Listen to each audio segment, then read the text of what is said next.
ആശംസകൾ അറിയിക്കുകയാണ്. അപ്പോൾ മങ്കട മണ്ഡലത്തിൽ വീണ്ടും വിജയശക്തി തെളിയിച്ചുകൊണ്ട് തിരിച്ചു വന്നിരിക്കുകയാണ്. കഴിഞ്ഞൊരു തിരഞ്ഞെടുപ്പിനെക്കാട്ടിലും അതിശക്തമായിട്ടുള്ള ഒരു ഡ്രാസ്റ്റിക് ചേഞ്ച് ആയിട്ടുള്ള ഒരു ലീഡും കൂടെയാണ് ഇത്തവണ സ്വന്തമാക്കിയിട്ടുള്ളത്.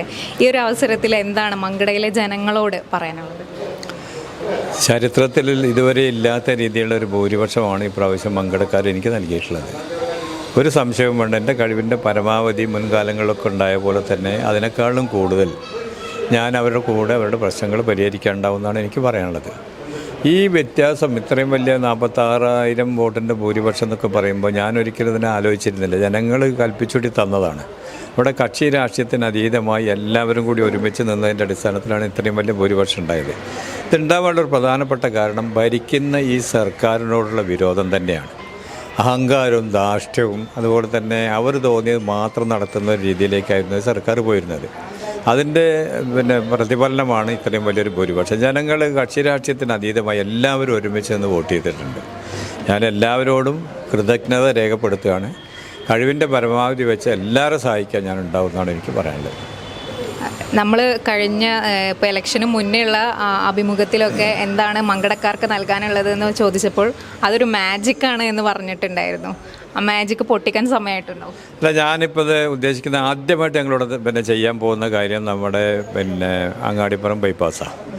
അത് ഞങ്ങൾ തീരുമാനിച്ചിട്ടുണ്ട്. അതിനോട് അവിടെയുള്ള എക്സ്പേർട്ടുകളുമായിട്ടൊക്കെ സംസാരിച്ച് എങ്ങനെയാണ് മുന്നോട്ട് കൊണ്ടുപോകാൻ നമ്മൾ ആലോചിക്കുന്നുണ്ട്. അതുപോലെ തന്നെ വേറൊരു കാര്യമുള്ളത്, നമ്മളെ നാട്ടിലുള്ള പ്രശ്നങ്ങൾ ഈ സാധാരണ നമ്മളെ പഞ്ചായത്തിലുള്ള മെമ്പർമാർക്കാണ് കൂടുതലും അറിയാം. അപ്പോൾ അവരെല്ലാവരുടെയും വിളിച്ച് ഒരുമിച്ച് കൂട്ടിക്കൊണ്ട് എന്തൊക്കെ നമ്മൾ നടത്തണം, എന്തൊക്കെ ഡേറ്റ് അനുസരിച്ച് നടത്തണം എന്നൊക്കെയുള്ളൊരു ചർച്ച ഞങ്ങളിപ്പോൾ നടത്താൻ പോവുകയാണ്. ഒരു പ്രാവശ്യം നടത്തി കഴിഞ്ഞിട്ടുണ്ട്. അപ്പോൾ അവരുടെ ഭാഗത്തു നിന്ന് ഉണ്ടാവണം സജഷൻസ്. അവരാണല്ലോ സ്ഥിരമായിട്ട് ജനങ്ങളുമായി ബന്ധപ്പെടുന്ന ആൾക്കാർ. അപ്പോൾ അവരോട് സംസാരിച്ച് അവരുടെ കൂടെ അഭിപ്രായം എടുത്തിട്ട് അങ്ങനെയായിരിക്കും ഞങ്ങൾ മുന്നോട്ട് പോവുക. ഒരു തുടക്കമാണ്. മറ്റുള്ള മണ്ഡലങ്ങളൊന്നും ഉണ്ടോയെന്ന് എനിക്കറിയില്ല. പക്ഷേ ഈ മണ്ഡലത്തിൽ ഞങ്ങൾ സ്റ്റാർട്ട് ചെയ്യാൻ പോവുകയാണ്. അവരുടെ അഭിപ്രായത്തിനനുസരിച്ചായിരിക്കും ഇനി വികസന പ്രവർത്തനങ്ങൾ നടത്തുക. ഈ ഒരു മങ്കടയിൽ ഇപ്പോൾ ഇത്രയൊരു ഒരു ലീഡ് അല്ലെങ്കിൽ ഈ ഒരു സപ്പോർട്ട് എന്ന് പറയുന്നത് വ്യക്തിപരമായിട്ടാവോ അല്ലെങ്കിൽ കക്ഷി രാഷ്ട്രീയത്തിൻ്റെ പരത്തിലാണോ അതോ കഴിഞ്ഞ 5 വർഷത്തിനെ സംബന്ധിച്ചിട്ടായിരിക്കും? മിക്സർ ഓഫ് എവറിത്തിങ്, എല്ലാം കൂടി ചേർന്നിട്ടുള്ളൊരു കാര്യമാണ്. അതല്ലാതെ ഒറ്റയ്ക്കുള്ളൊരിതല്ല. ഞാനിവിടെ കുറേ കാലമായിട്ടുണ്ട്.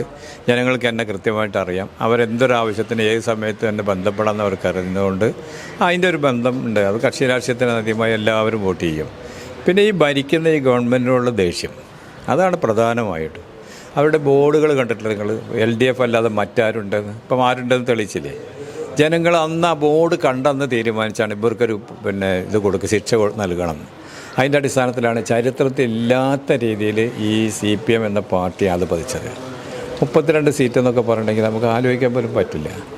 ആ പാർട്ടി വളരെ മോശമായിട്ട് താഴത്തേക്കിട്ട് പോയില്ലേ? അപ്പോൾ അത് പ്രധാനമായിട്ട് ഇന്ന് ഈ കേരളം ഭരിച്ച 10 കൊല്ലം ഭരിച്ച അതിനുള്ള നേതാക്കന്മാരാണ് അതിന് മറുപടി പറയേണ്ടത്. അപ്പോൾ അതാണ് ഒന്ന്. സ്വാഭാവികമായിട്ട് പിന്നെ കുറേയധികം കാര്യങ്ങളുണ്ട്. വികസന പ്രവർത്തനങ്ങൾ ഞാൻ കഴിഞ്ഞ 5 വർഷം നടപ്പിലാക്കിയിട്ടുള്ളത്. ജനങ്ങളുടെ ആവശ്യങ്ങൾ എന്തൊക്കെയാണെന്ന് മനസ്സിലാക്കി അത് പരിഹരിക്കാൻ വേണ്ടിയിട്ടാണ് ശ്രമിച്ചിട്ടുള്ളത്.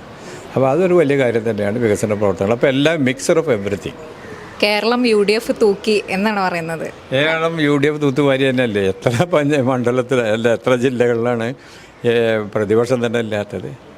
കാസർഗോഡില്ല, ഇവിടെ ഇല്ല, പിന്നെ നമ്മളെ എറണാകുളത്ത് ഇല്ല, കോഴിക്കോട് ഒരു സീറ്റ് മാത്രം. അതുപോലെ തന്നെ കോട്ടയത്തില്ല, പത്തനംതിട്ട, ഇനി നോക്കണ്ട, ഇടുക്കി, പത്തനംതിട്ടയിൽ ഒരു സീറ്റ്. അങ്ങനെ നോക്കുകയാണെങ്കിൽ ഇത്രയും വലിയ ഒരു ഭൂരിപക്ഷം നമ്മളൊന്നും ആരും വിചാരിച്ചതുപോലുമില്ല.